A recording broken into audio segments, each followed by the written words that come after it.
ಮೊಳಕಾಲ್ಮೂರು ಪಟ್ಟಣದ ಹೆಸರಾಂತ ಶಾಲೆಯಾದ Galaxy Jawahar life ಸ್ಕೂಲ್ನಲ್ಲಿ ಅರ್ಥಪೂರ್ಣವಾಗಿ ರೈತರ ದಿನಾಚರಣೆಯನ್ನು ಆಚರಿಸಲಾಯಿತು. ಹಗಲು ರಾತ್ರಿ ಎನ್ನದೆ ಕಷ್ಟಪಟ್ಟು ಬೆವರು ಸುರಿಸಿ ಎಲ್ಲರಿಗೂ ಅನ್ನ ನೀಡುವ ರೈತನಿಗೆ ನಮನಗಳನ್ನು ಸಲ್ಲಿಸುತ್ತಾ, ಎಲ್ಲರಿಗೂ ಅನ್ನ ನೀಡುವ ರೈತ ಅವನ ಕಷ್ಟ ಶಾಲೆಯ ವಿದ್ಯಾರ್ಥಿಗಳು ನಾಟಕದ ರೂಪದಲ್ಲಿ ತೋರಿಸಿದರು. ಹಾಗೂ ಅನ್ನದ ಒಂದೊಂದು ತುತ್ತು ಸಹಿತ ಎಷ್ಟು ಮುಖ್ಯವಾಗಿರುತ್ತದೆ, ಅದನ್ನು ಬೆಳೆಯಲು ರೈತ ಎಷ್ಟು ಕಷ್ಟಪಡುತ್ತಾನೆ ಎನ್ನುವ ಸಂದೇಶವನ್ನು ವಿದ್ಯಾರ್ಥಿಗಳು ತೋರಿಸಿಕೊಟ್ಟರು. ಹಾಗೂ ಭಾರತದಲ್ಲಿ ಕೋಟ್ಯಂತರ ಜನರು ಒಂದು ತುತ್ತು ಅನ್ನವಿಲ್ಲದೆ ಪರದಾಡುತ್ತಿದ್ದಾರೆ, ಅನ್ನವನ್ನು ಚೆಲ್ಲಬೇಡಿ. ಎಷ್ಟು ಜನ ಕಸದಲ್ಲಿ ಅನ್ನವನ್ನು ಹುಡುಕುತ್ತಿದ್ದಾರೆ, ಇನ್ನು ಕೆಲವು ಜನ ಅನ್ನವನ್ನು ಕಸದಲ್ಲಿ ಹಾಕುತ್ತಿದ್ದಾರೆ, ಹಸಿವಿನಿಂದ ಲಕ್ಷಾಂತರ ಮಕ್ಕಳು ಸಾಯುತ್ತಿದ್ದಾರೆ ಎಂದು ಸಂದೇಶವನ್ನು ಸಾರಿದರು. ಹ್ಯಾಂಡ್ ಫುಲ್ ರೈಸ್ ಎಂಬ ಅಭಿಯಾನದೊಂದಿಗೆ ಗ್ಯಾಲಕ್ಸಿ ಶಾಲೆಯ ಮಕ್ಕಳು ಮನೆಯಿಂದ ಅಕ್ಕಿಯನ್ನು ತಂದು ತಮ್ಮ ಪುಟಾಣಿ ಕೈಗಳಿಂದ ಬಡವರಿಗೆ ದಾನ ಮಾಡಿದ್ದು ಎಲ್ಲರ ಕಣ್ಣಲ್ಲಿ ನೀರು ತರಿಸಿತು. ಈ ಸಮಯದಲ್ಲಿ ಗ್ಯಾಲಕ್ಸಿ ಶಾಲೆಯ ವತಿಯಿಂದ ರೈತರಿಗೆ ಸನ್ಮಾನ ಮಾಡಲಾಯಿತು.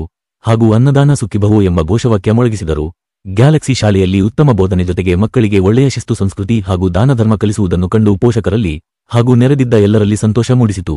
ಈ ಸಮಯದಲ್ಲಿ ಗ್ಯಾಲಕ್ಸಿ ಶಾಲೆಯ ಆಡಳಿತಾಧಿಕಾರಿಗಳಾದ ಕರುನಾಡ ಜಿಯಾವುಲ್ಲಾ, ಪಟ್ಟಣ ಪಂಚಾಯಿತಿ ಸದಸ್ಯರಾದ ಅಬ್ದುಲ್ಲಾ, ಶಿಕ್ಷಕರಾದ ಲತೀಫ್ ಮಾಸ್ಟರ್, ಸನಾವುಲ್ಲಾ, ಶಾಲೆಯ ಮುಖ್ಯೋಪಾಧ್ಯಾಯರು, ಶಿಕ್ಷಕರು, ಶಿಕ್ಷಕಿಯರು, ಪೋಷಕರು ಹಾಗೂ ವಿದ್ಯಾರ್ಥಿಗಳು ಪಾಲ್ಗೊಂಡಿದ್ದರು.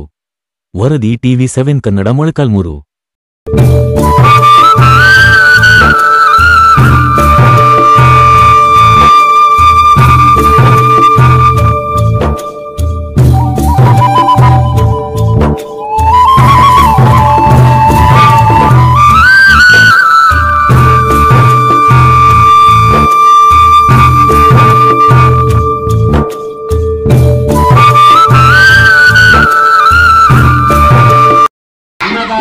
अन्नदातो सुखी भव